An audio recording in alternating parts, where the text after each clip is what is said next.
آج کل فاسٹنگ کے اوپر بہت زیادہ بات کی جا رہی ہے اور باہر ممالک میں بہت سے ڈاکٹرز ہیں جو اپنے پیشنٹس کو ڈائبیٹک پیشنٹس کو روزے رکھوا رہے ہیں, فاسٹنگ کروا رہے ہیں, واٹر فاسٹ کروا رہے ہیں. تو جو ہم ڈائٹ کی بات کرتے ہیں, لو کارب ڈائٹ کی, وہ بالکل نو ڈاؤٹ آپ کی شوگر کو بھی ٹھیک کرے گا, لیکن انسولین کو کم کرنے کا جتنا افیکٹو طریقہ روزہ رکھنا ہے اتنا کوئی ڈائٹ بھی نہیں ہے. کیونکہ جب بھی اگر ہم لو کارب, جب بھی ہم کچھ بھی کھائیں, چاہے لو کارب بھی کھا لیں, تو وہ انسولین کی سپائک, تھوڑی بہت انسولین ریلیز ہوتی ہے. تو اگر ہم صحیح معنوں میں چاہتے ہیں نا کہ جو ہمارے خون میں انسولین ہے وہ نیچے آتی رہے بغیر کسی بریک کے, تو وہ فاسٹنگ کی شکل میں ہی نیچے آ سکتی ہے. رسول پاک صلی اللہ علیہ وسلم کی زندگی سے ثابت ہے ہفتے میں 2 روزے رکھنا, بھوک رکھ کے کھانا.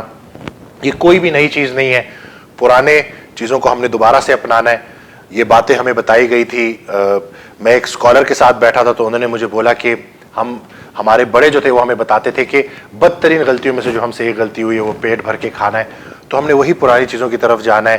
رسول پاک صلی اللہ علیہ وسلم کی زندگی سے اگر ہم ہفتے میں 2 روزے رکھنا شروع کر دیں اور اسی طرح سے بھوک رکھ کے کھائیں تو بہت ساری بیماریوں سے ہم آسانی سے نکل سکتے ہیں. اب آ جاتے ہیں ذرا فاسٹنگ کی سائنس کی طرف کہ فاسٹنگ کس طرح فائدہ پہنچاتی ہے. جب ہم فاسٹنگ کر رہے ہوتے ہیں یا روزہ رکھ رہے ہوتے ہیں یا ہم نے انرجی والی چیزوں سے اپنے آپ کو دور رکھا ہوتا ہے, کوئی بھی کیلوریز نہیں لے رہے ہوتے, تو ہوتا کیا ہے کہ انسولین نیچے جانا شروع ہوتی ہے. انسولین وہ ہارمون ہے جو کھانے کے بعد ریلیز ہوتا ہے تاکہ وہ کھانا سٹور ہو سکے, استعمال بھی ہو سکے اور سٹور بھی ہو سکے. اور جب انسولین نیچے آنا شروع ہوتی ہے, جیسے ہی ڈراپ ہو رہی ہے انسولین, تو اس کے مقابلے میں جو کاؤنٹر ریگولیٹری ہارمونز ہیں, باقی ہارمونز ہیں, وہ باڈی میں بڑھنا شروع ہو جاتے ہیں. جیسے گروتھ ہارمون, جب گروتھ ہارمون بڑھتا ہے تو آپ جانتے ہیں کہ اینٹی ایجنگ ہے, اس کے علاوہ چربی کو جلاتا ہے, اس کے علاوہ مسل کو پریزرو کرتا ہے, پٹھوں کو ٹوٹنے نہیں دیتا. شوگر کے مریضوں میں سب سے بڑا مسئلہ پٹھوں کے ٹوٹنے کا ہوتا ہے. پٹھوں والا جو پارٹ ہے باڈی کا وہ ضائع ہو رہا ہوتا ہے, وہ کم سے کم ہو رہا ہوتا ہے. اسی طرح سے ایپینیفرین, نان ایپینیفرین, یہ اور چیزیں جو کہ چربی کو جلاتے ہیں, آپ کو توانائی بخشتی ہیں. اسی طرح سے جو سٹورڈ انرجی ہے فیٹی ایسڈز کی شکل میں, وہ پٹھے یوز کر رہے ہوتے ہیں, کیٹونز برین یوز کر رہے ہوتے ہیں. یعنی کہ اتنے سارے فائدے ہو رہے ہوتے ہیں اس پوری فاسٹنگ کے دوران. ایک اور پروسیس ہے آٹوفیجی, جس کے ذریعے باڈی اپنے آپ کو خود ٹھیک کرتی ہے. تو سائنس کی روشنی میں ہمیں پتہ چلتا ہے کہ روزہ رکھنے سے وہ پروسیس ہماری باڈی میں خود بخود ایکٹیویٹ ہو جاتا ہے.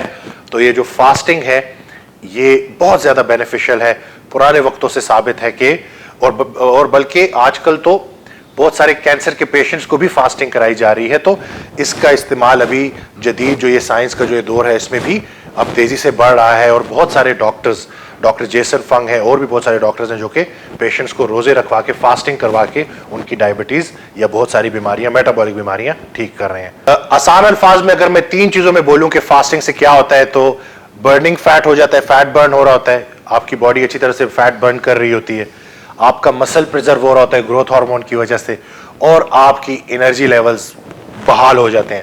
وہ توانائی جو در بدر پھر رہی تھی اب وہ استعمال میں آنا شروع ہو گئی ہے اور آپ زیادہ توانا, زیادہ انرجیٹک فیل کرتے ہیں. تو جب اتنا سب کچھ آپ نے جان لیا, پھر بھی اگر آپ روزے نہ رکھیں, فاسٹنگ نہ کریں, تو آپ ایک بہت افیکٹو چیز سے محروم ہو جائیں گے.